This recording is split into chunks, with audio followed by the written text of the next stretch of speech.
Hello, this is Danny from CG Dreams, and today we're going to be looking at polygon hair and hair in general when it comes to 3D modeling. Now I'm going to look at briefly the different types of hair that I would normally make and why I would use this particular type of hair, and then we're going to look at how we can bring over what I've learned from other applications, that being ZBrush and Modo, over into Cinema 4D. Now I must say from the outset I'm very new to Cinema 4D, relatively speaking. So I'm kind of transitioning some of the things that I'm used to doing in other applications like Modo and ZBrush over into Cinema 4D to decide whether I like to stick with what I've already been using or to transfer some of that over into Cinema 4D. So with that said, let's get straight to it and look at the different hair types that we can use for our 3D modeling.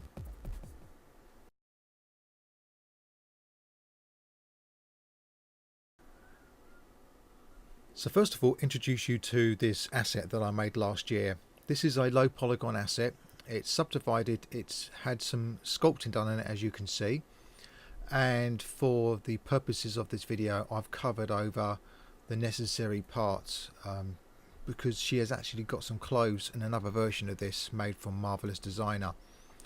So the thing that we're concentrating on here is not my model but the hair. Now in this particular hair you can see that I've made it up of hair cards, and then I've basically applied a texture to these hair cards so that it looks like it's hair. And you can also notice at the very ends of the hair that we've got this alpha applied, and this really is what's going to give us the look more realistic. However, there is another version of hair that I made, and it's volume based. This is creating a fake type of volume via various hair cards, whereas this version, this type of hairstyle I'm showing you now, is made purely of volume.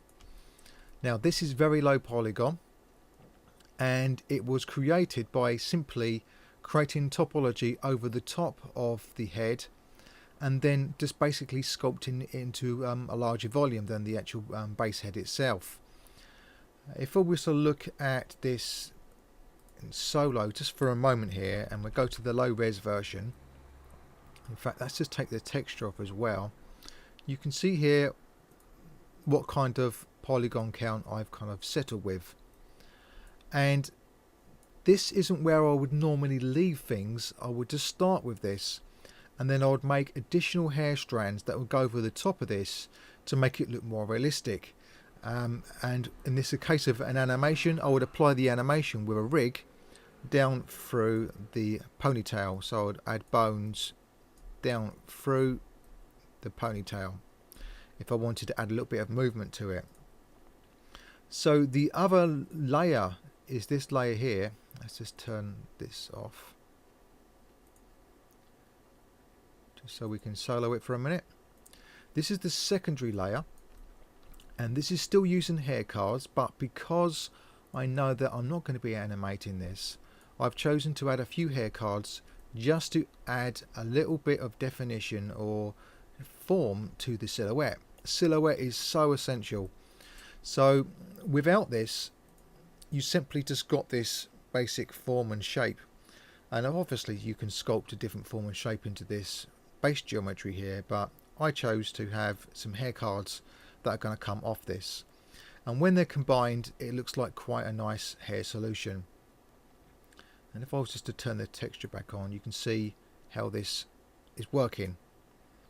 And of course this can be done in Cinema 4D or any program that has the ability to do retopology. In fact, it could be done in ZBrush or Cinema 4D quite easily. It's got a lovely polygon pen mode in Cinema 4D which you can create strips on the base of a surface, so that's perfect for this.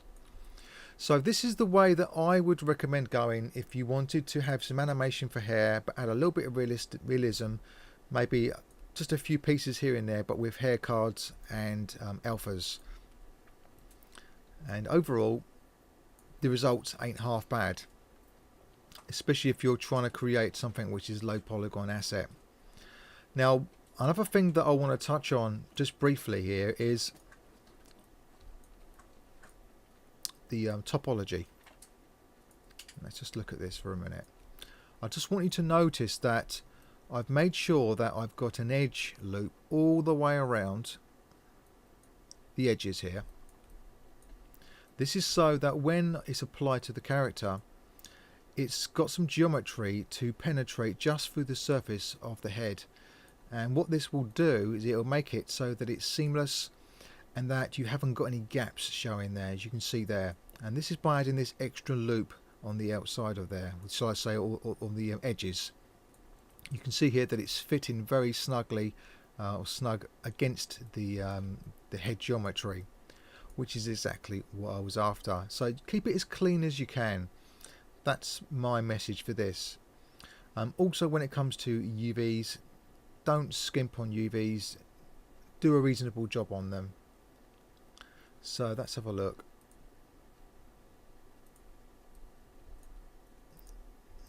This is the UVs. I've done it in such a way that it's made it far more easier for me to be able to texture. And you can see here that there's the texture, and it was very, very easy to do. Now the actual hair texture itself I didn't want to go into because this is more about modeling, but I do have a method of doing this purely within Photoshop. This is not any photo reference or anything like that used. It's done in Photoshop. But and there it is applied, okay, all but quite a low resolution there. You can see there it does the job. So now that I've kind of shown the methods, let's have a look at how we can actually go about making these methods really within Cinema 4D, because this is kind of where I'm directing it at. I've started up in ZBrush because this so happens where the model was finished off, you could say. What I'm going to do is I'm going to be switching between ZBrush and Cinema 4D, and you don't have to own ZBrush for this video. It's just so that you can see the comparison between the two programs, because this is what I've been doing just purely for myself. I've been looking to find comparative tools in other applications that I'm using so I can be under one roof to do as much as I can. It's far more quicker if I can do as much as I can within Cinema 4D, because that's where it's going to be rigged and animated and finally rendered.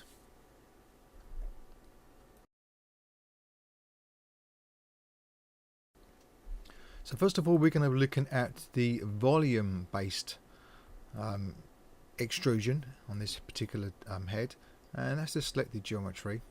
We're going to display it so we can see the lines, and just take any sub Ds off. Now what I'm going to do is I'm going to select a bunch of these polygons where I feel the hair cap can be taken from. If you don't have the geometry on the model itself to create a hair cap from, then you can just use a sphere to create that, and it arrives at the same outcome. When I was designing this character, I designed it with the intent of creating a cap, so I made sure that I had these edges. They were there ready to extract a cap from.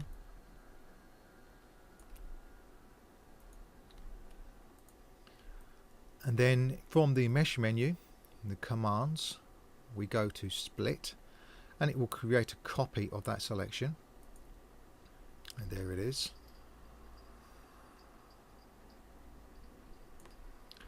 And then the first thing I do with this is make sure that the axis center is centered on the object. This is going to make it easier to maneuver and get around it. And then I will scale this up. You can just see there off. You can always rely on a motorbike to come along and destroy your recording, but I will carry on. So I'm going to go around the edges, double clicking on all the edges. You can see what mode I'm in here, the move mode. I'm just going around selecting all of these edges,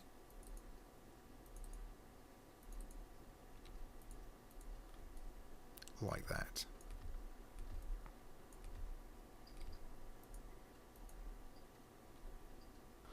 And then what I do is I will select a extrude, and there's a couple of things that we need for the extrude. So first of all, if I just click and drag, you can see here that it's extruding exactly the way I want it, and this is down to the fact that I've got this edge angle changed. It'll probably be more like that when you first extrude, and you change this edge angle so it goes in, and then of course you can then just extrude so that it penetrates just into the surface, and I think that is about right where I want it. Just do that one more time. So I just extruded twice there and I didn't want that to happen. Okay, just change the edge angle a little bit. Okay, that's just for the sake of this, remove any textures that are on that so we can see what we're doing. So that's the first part. And it looks like I just missed one edge here when I did this, so just make sure you go around and you've got all your edges there. Not a big problem really. We can always just go in there and bridge it across. That's done. Okay. So how do we get this big ponytail coming from this, or in the case of the reference image that I'm looking at right now? Well, it's a case of just improvising, and what I can see here is I can see this nice edge that I can use, and let's just select this edge here. So what I'm going to do is I'm just going to pull this out, and as I'm pulling it out you can see here that it's not too helpful in the fact that it's just pulling this one edge.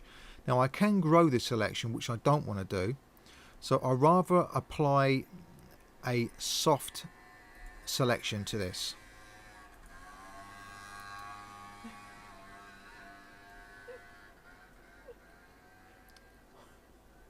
And we just take this radius down to 0 and we just bring it up slowly. Okay, that's not bad. A little bit too much. Let's give me a little bit more geometry there. And if you click on press U, Y, it will expand your selection. I just want to deselect these here. Loads of ways you can do this, and the more you get to know Cinema 4D, the more proficient you're going to be. Definitely in my case, I'm going to find more tools to do things better ways. So that's just take this soft selection off.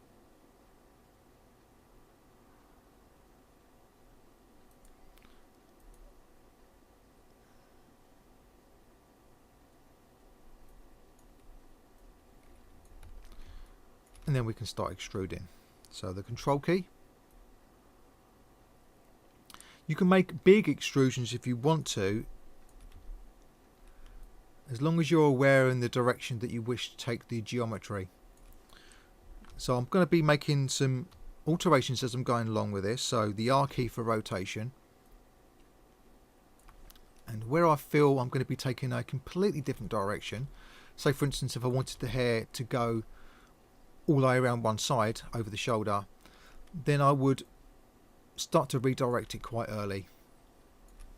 So I would start to turn it early.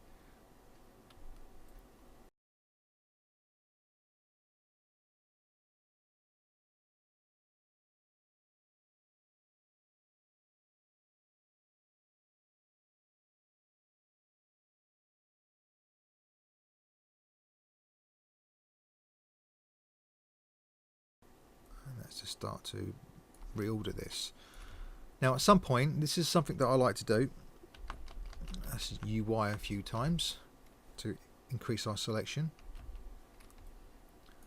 I like to smooth things out. There's a few ways you can do it within Cinema 4D.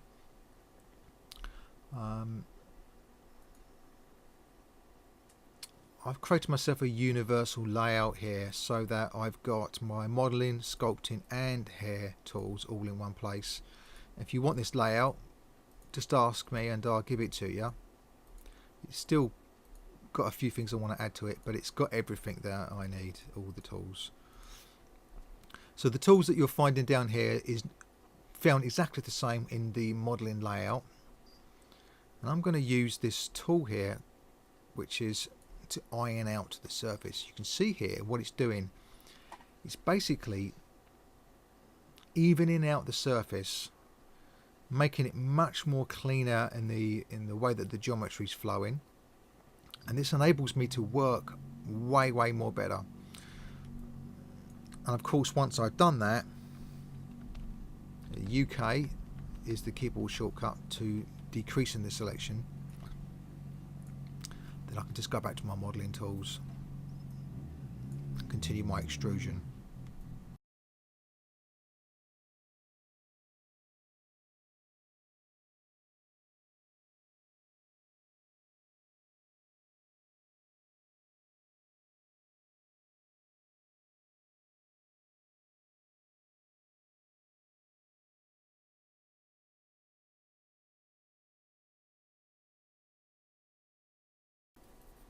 This is speed. This is ultimate speed.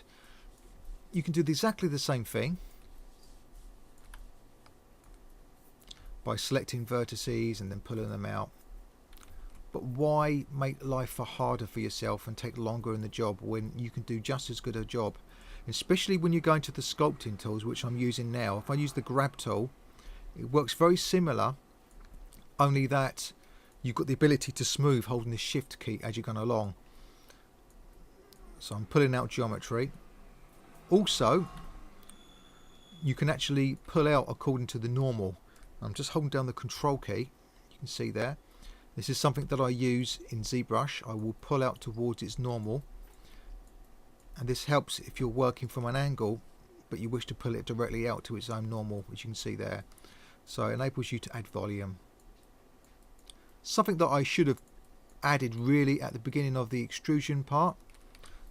But there we go. Let's have a look at some of these. We've got some really great settings in. I have to admit, I mean, when I started to use Cinema 4D and I went to the sculpting, I was skeptical, because up until the point of using Cinema 4D, I never thought that I find any sculpting tools that were actually usable in comparison to ZBrush, that is. ZBrush is a hard one to follow because of the technology that it's using, but I never thought it would be to the point where I can use this and say to myself, I don't actually need to go into ZBrush. For the high frequency stuff, definitely into ZBrush, but for the low volume stuff while I'm modeling, there's no reason for me to go outside Cinema 4D.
Let's just try something. Let's try the inflate on these edges here. See how we do with this.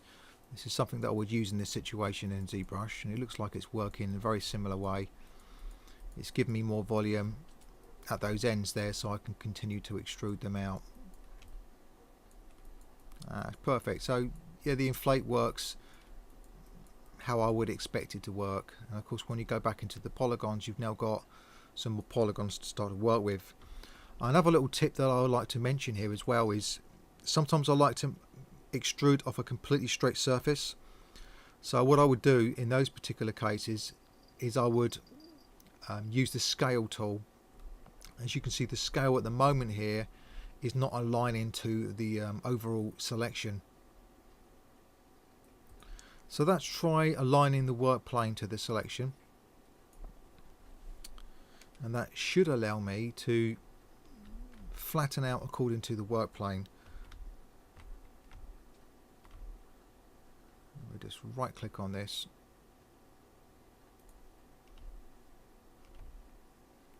that hasn't done it.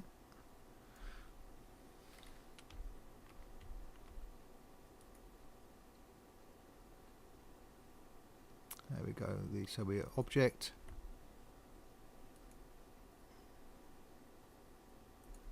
and world.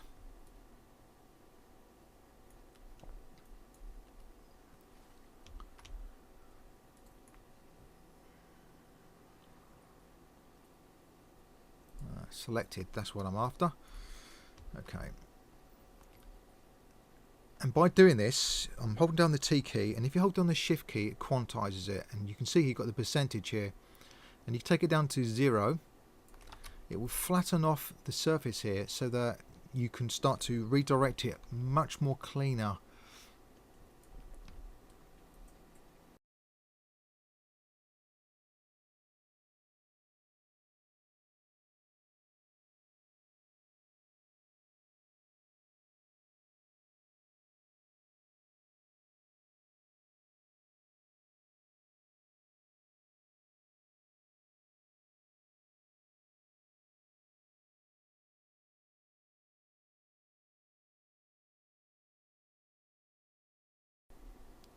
Yes, this is nice. The inflate's giving it a bit of volume now.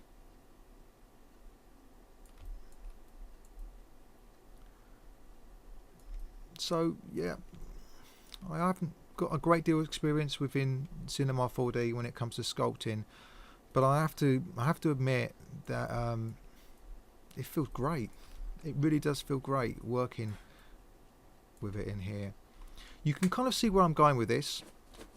I'm not going to really go much further. You can see I've got the flow of hair that I'm after here, and obviously this is a solid volume, and you can make that as solid as you want to make it.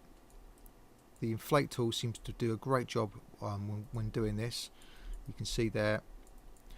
I tend to not to like to have the strength of these things set too high. I rather work in increments and build up.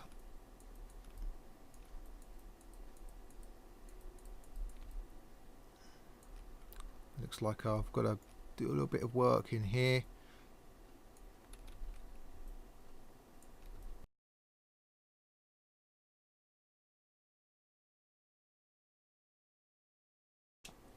I would definitely opt to have more vertical points in than that.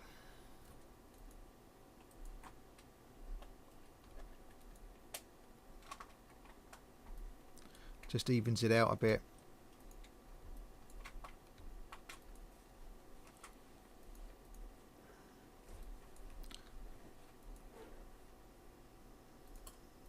I don't like working with rectangle polygons, and because I know that I'm going to be sculpting this, I'd rather have more polygons.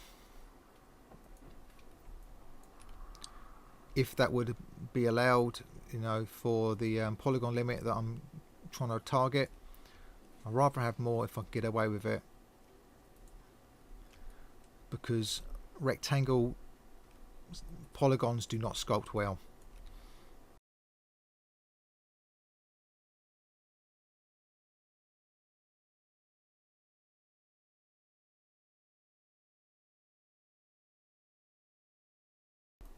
Give it a little bit more better silhouette, and then we're going to call that it for that.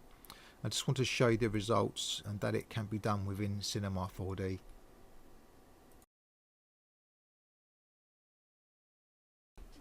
What I'm going to do, just so you can see that it is done entirely within Cinema 4D, I'm going to put it into a time lapse just so you can see what I'm doing here. The tools that I'm going to be using in the time lapse is going to be the grab, I'm going to be using the inflate and the smooth. I don't think I'm going to be using any other ones at this particular point. The grab one is really the most important one at this stage. So off I go into a time lapse.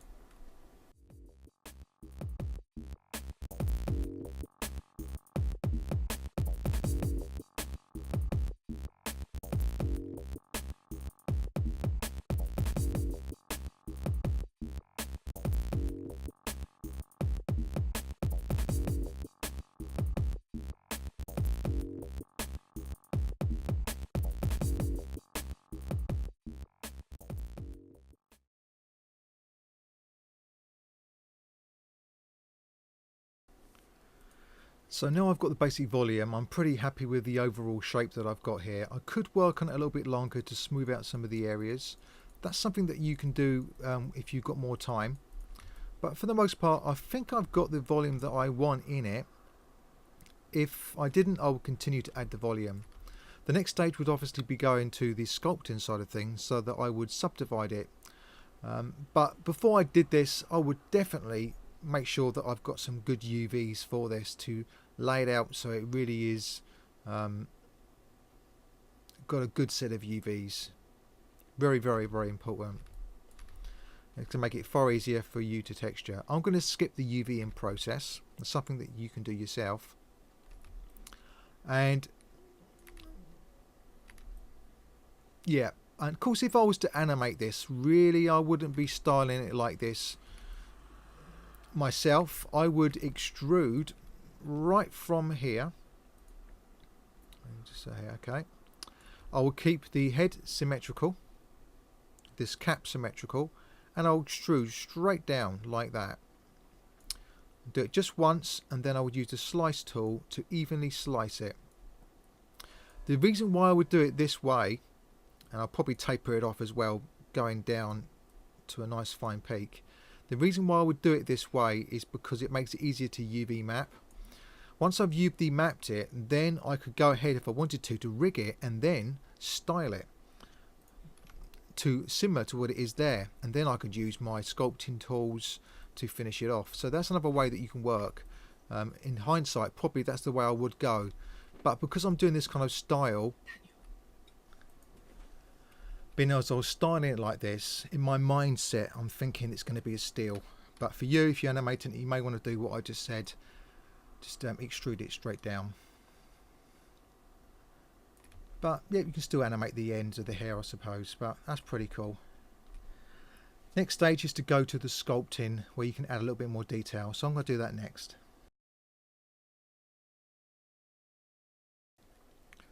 I've had a quick sculpt over now. I haven't done too much to it. I just put some basic forms in there, not a great deal, but you can see here that it's worked out quite nice and that we've got a nice hair. So really that's one way that you can do it, by following these steps that I've shown in this video.